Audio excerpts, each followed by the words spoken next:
Globalization. A globalization is the process of international integration arising from the interchange of worldviews, products, ideas, and other aspects of culture. Advances in transportation and in telecommunications infrastructure have been major factors in globalization, generating further interdependence of economic and cultural activities, though many scholars place the origins of globalization in modern times. Others trace its history long before the European age of discovery and voyages to the New World. Some even trace the origins to the 3rd millennium BCE. Large-scale globalization began in the 19th century. In the late 19th century and early 20th century, the connectivity of the world's economies and cultures grew very quickly. The term globalization is very recent, only establishing its current meaning in the 1970s. In 2000, the International Monetary Fund identified 4 basic aspects of globalization: trade and transactions, capital and investment movements, migration and movement of people, and the dissemination of knowledge. Further, environmental challenges such as global warming, cross-boundary water and air pollution, and overfishing of the ocean are linked with globalization. Globalizing processes affect and are affected by business and work organization, economics, socio-cultural resources, and the natural environment. Academic literature commonly subdivides globalization into 3 major areas: economic globalization, cultural globalization, and political globalization. Etymology and usage. The term globalization is derived from the word globalize, which refers to the emergence of an international network of economic systems. One of the earliest known usages of the term as a noun was in a 1930 publication entitled Towards New Education, where it denoted a holistic view of human experience in education. A related term, corporate giants, was coined by Charles Taze Russell in 1897 to refer to the largely national trusts and other large enterprises of the time. By the 1960s, both terms began to be used as synonyms by economists and other social scientists. Economist Theodore Levitt is widely credited with coining the term in an article entitled Globalization of Markets, which appeared in the May to June 1983 issue of Harvard Business Review. However, the term globalization was in use well before this and had been used by other scholars as early as 1981. Levitt can be credited with popularizing the term and bringing it into the mainstream business audience in the later half of the 1980s. Since its inception, the concept of globalization has inspired competing definitions and interpretations, with antecedents dating back to the great movements of trade and empire across Asia and the Indian Ocean from the 15th century onwards. Due to the complexity of the concept, research projects, articles, and discussions often remain focused on a single aspect of globalization. Sociologists Martin Albrower and Elizabeth King define globalization as all those processes by which the peoples of the world are incorporated into a single world society. In The Consequences of Modernity, Anthony Giddens writes, globalization can thus be defined as the intensification of worldwide social relations which link distant localities in such a way that local happenings are shaped by events occurring many miles away and vice versa. Quote, in 1992, Roland Robertson, professor of sociology at University of Aberdeen, an early writer in the field, defined globalization as the compression of the world and the intensification of the consciousness of the world as a whole. In Global Transformations, David Held and his co-writers state, although in its simplistic sense globalization refers to the widening, deepening and speeding up of global interconnection, such a definition begs further elaboration. Globalization can be located on a continuum with the local, national and regional. At one end of the continuum lie social and economic relations and networks which are organized on a local and/or national basis. At the other end lie social and economic relations and networks which crystallize on the wider scale of regional and global interactions. Globalization can refer to those spatial temporal processes of change which underpin a transformation in the organization of human affairs by linking together and expanding human activity across regions and continents. Without reference to such expansive spatial connections, there can be no clear coherent formulation of this term. A satisfactory definition of globalization must capture each of these elements: extensity, intensity, velocity, and impact. Held and his co-writer's definition of globalization in that same book as transformation in the spatial organization of social relations and transactions, assessed in terms of their extensity, intensity, velocity and impact, generating transcontinental or interregional flows, was called probably the most widely cited definition in the 2014 DHL Global Connectiveness Index. Swedish journalist Thomas Larsson, in his book The Race to the Top, The Real Story of Globalization, states that globalization is the process of world shrinkage, of distances getting shorter, things moving closer. It pertains to the increasing ease with which somebody on one side of the world can interact, to mutual benefit, with somebody on the other side of the world. Paul James defines globalization with a more direct and historically contextualized emphasis. Globalization is the extension of social relations across world space, defining that world space in terms of the historically variable ways that it has been practiced and socially understood through changing world time. Manfred Steger, professor of global studies and research leader in the Global Cities Institute at MIT University, identifies four main empirical dimensions of globalization: economic, political, cultural, and ecological, with a fifth dimension, the ideological, cutting across the other four. The ideological dimension, according to Steger, is filled with a range of norms, claims, beliefs, and narratives about the phenomenon itself. James and Steger assert that the concept of globalization emerged from the intersection of four interrelated sets of communities of practice: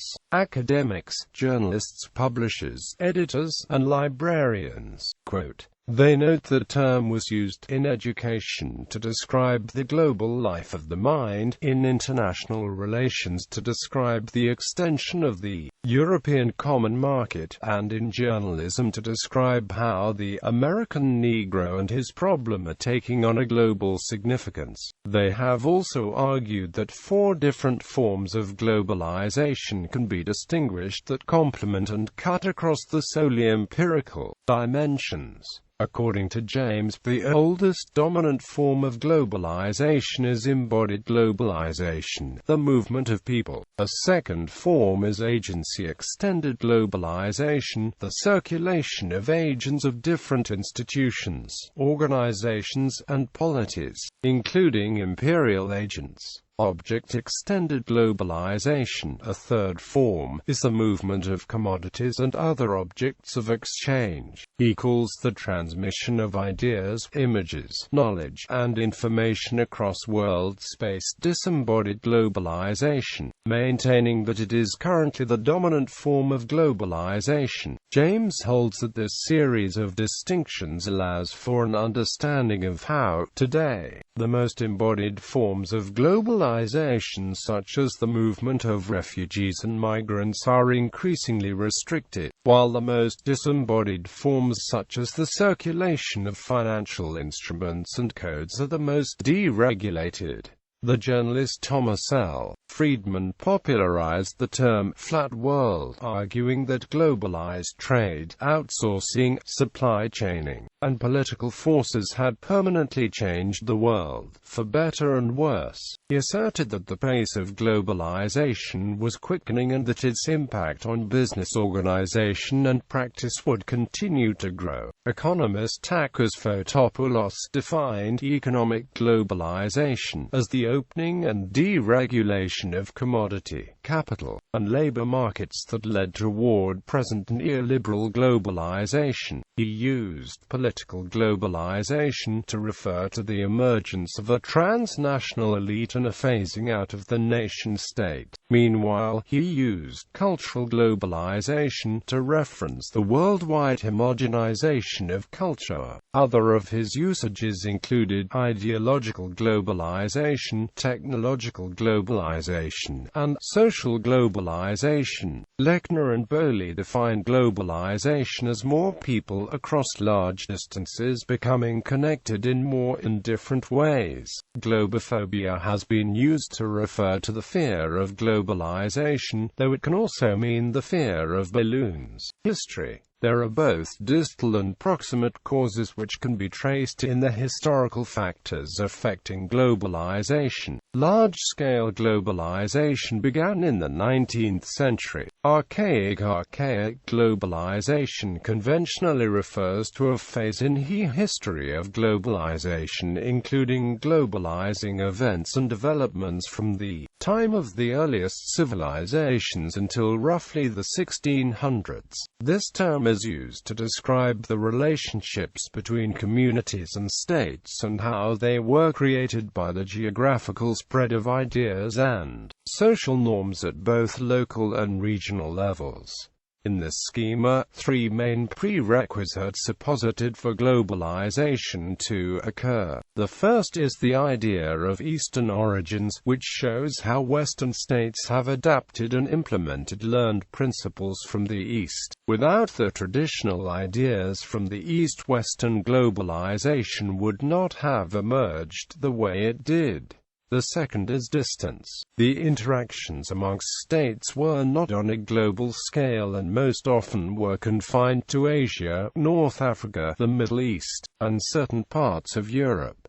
With early globalization, it was difficult for states to interact with others that were not within close proximity. Eventually, technological advances allowed states to learn of others' existence and another phase of globalization was able to occur. The third has to do with interdependency, stability, and regularity. If a state is not dependent on another, then there is no way for either state to be mutually affected by the other. This is one of the driving forces behind global connections and trade. Without either, globalization would not have emerged the way it did and states would still be dependent on their own production and resources to function. This is one of the arguments surrounding the idea of early globalization. It is argued that archaic globalization did not function in a similar manner to modern globalization because states were not as interdependent on others as they are today. Also posited is a multipolar nature to archaic globalization, which involved the active participation of non-Europeans, because it predated the Great Divergence of the 19th century, in which Western Europe pulled ahead of the rest of the world in terms of industrial production and economic output. Archaic globalization was a phenomenon that was driven not only by Europe but also by other economically developed Old World centers such as Gujarat, Bengal, coastal China, and Japan. The German historical economist and sociologist André Gunder Frank argues that a form of globalization began with the rise of trade links between Sumer and the Indus Valley Civilization in the 3rd millennium BCE. This archaic globalization existed during the Hellenistic Age, when commercialized urban centers enveloped the axis of Greek culture that reached from India to Spain, including Alexandria and the other Alexandrine cities.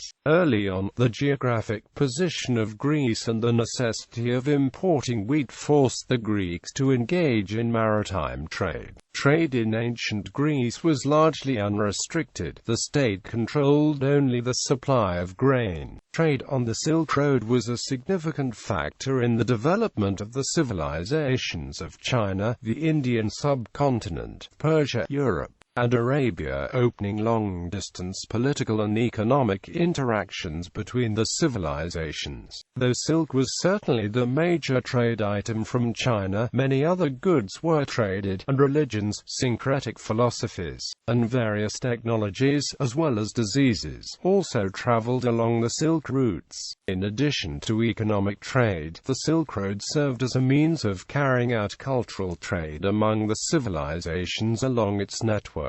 The movement of people, such as refugees, artists, craftsmen, missionaries, robbers, and envoys, resulted in the exchange of religions, art, languages, and new technologies. Early modern, or proto-globalization, covers a period of the history of globalization roughly spanning the years between 1600 and 1800. The concept of proto-globalization was first introduced by historians A. G. Hopkins and Christopher Bailey. The term describes the phase of increasing trade links and cultural exchange that characterized the period immediately preceding the advent of high, modern globalization in the late 19th century. This phase of globalization was characterized by the rise of maritime European empires in the 16th and 17th centuries. First the Portuguese and Spanish empires, and later the Dutch and British empires. In the 17th century, world trade developed further when chartered companies like the British East India Company and the Dutch East India Company were established. Early modern globalization is distinguished from modern globalization on the basis of expansionism, the method of managing global trade, and the level of information exchange. The period is marked by such trade arrangements as the East India Company, the shift of hegemony to Western Europe, the rise of larger-scale conflicts between powerful nations such as the 30 Years' War, and a rise of new commodities, most particularly slave trade. The triangular trade made it possible for Europe to take advantage of resources within the Western Hemisphere. The transfer of animal stocks, plant crops, and epidemic diseases associated with Alfred W. Crosby's concept of the Columbian Exchange also played a central role in this process. Early modern trade and communications involved a vast group including European, Muslim, Indian, Southeast Asian, and Chinese merchants, particularly in the Indian Ocean region. Modern during the 19th century, globalization approached its modern form as a direct result of the Industrial Revolution. Industrialization allowed standardized production of household items using economies of scale, while rapid population growth created sustained demand for commodities. In the 19th century, steamships reduced the cost of international transport significantly, and railroads made inland transport cheaper. The transport revolution occurred sometime between 1820 and 1850.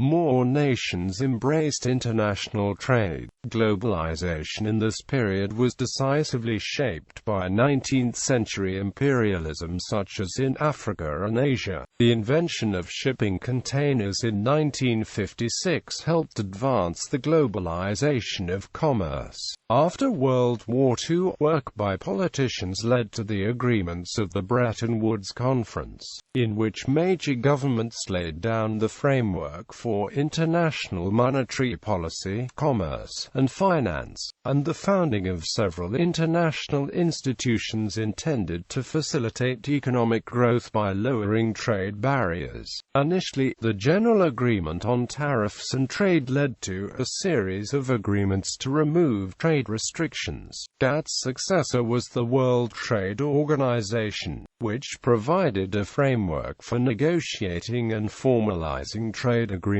and a dispute resolution process. Exports nearly doubled from 8.5% of total gross world product in 1970 to 16.2% in 2001.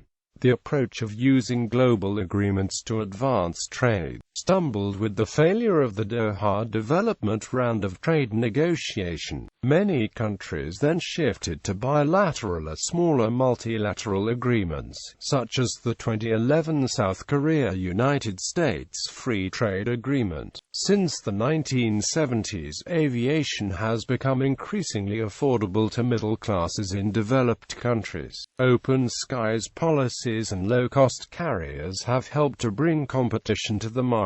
In the 1990s, the growth of low-cost communication networks cut the cost of communicating between different countries. More work can be performed using a computer without regard to location. This included accounting, software development, and engineering design. In the late 19th and early 20th century, the connectedness of the world's economies and cultures grew very quickly. This slowed down from the 1910s onward due to the World Wars and the Cold War, but picked up again in the 1980s and 1990s. The revolutions of 1989 and subsequent liberalization in many parts of the world resulted in a significant expansion of global interconnectedness. The migration and movement of people can also be highlighted as a prominent feature of the globalization process. In the period between 1965 to 90, the proportion of the labor force migrating approximately doubled. Most migration occurred between the developing countries and least developed countries. The Internet has become influential in connecting people across the world. As of June 2012, more than 2.4 billion people, over a third of the world's human population, have used the services of the Internet. Growth of globalization has never been smooth. One influential event was the late 2000s recession, which was associated with lower growth or even temporarily negative growth of global interconnectedness. The DHL Global Connectedness Index studies four main types of cross-border flow: trade, information, people, and capital. It shows that the depth of global integration fell by about 1/10 after 2008, but by 2013 had recovered well above its pre-crash peak. The report also found a shift of economic activity to emerging economies. Globalized society offers a complex web of forces and factors that bring people, cultures, markets, beliefs, and practices into increasingly greater proximity to one another. Economic globalization. Economic globalization is the increasing economic interdependence of national economies across the world through a rapid increase in cross-border movement of goods, services, technology, and capital, whereas the globalization of business is centered around the diminution of international trade regulations as well as tariffs, taxes, and other impediments that suppresses global trade. Economic globalization is the process of increasing economic integration between countries, leading to the emergence of a global marketplace or a single world market. Depending on the paradigm, economic globalization can be viewed as either a positive or a negative phenomenon. Economic globalization comprises the globalization of production, markets, competition, technology, and corporations and industries. Current globalization trends can be largely accounted for by developed economies integrating with less developed economies by means of foreign direct investment, the reduction of trade barriers as well as other economic reforms, and, in many cases, immigration. In 1944, 44 nations attended the Bretton Woods Conference with the purpose of stabilizing world currencies and establishing credit for international trade in the post-World War II era. While the international economic order envisioned by the conference gave way to the neoliberal economic order prevalent today, the conference established many of the organizations essential to advancement towards a close-knit global economy and global financial system, such as the World Bank, the International Monetary Fund, and the International Trade Organization. As an example, Chinese economic reform began to open China to globalization in the 1980s. Scholars find that China has attained a degree of openness that is unprecedented among large and populous nations, with competition from foreign goods in almost every sector of the economy. Foreign investment helped to greatly increase product quality and knowledge and standards, especially in heavy industry. China's experience supports the assertion that globalization greatly increases wealth for poor countries. During 2005 to 2007, and again from 2010 to 2013, the port of Shanghai held the title as the world's busiest port. In India, business process outsourcing has been described as the primary engine of the country's development over the next few decades, contributing broadly to GDP growth, employment growth, and poverty alleviation.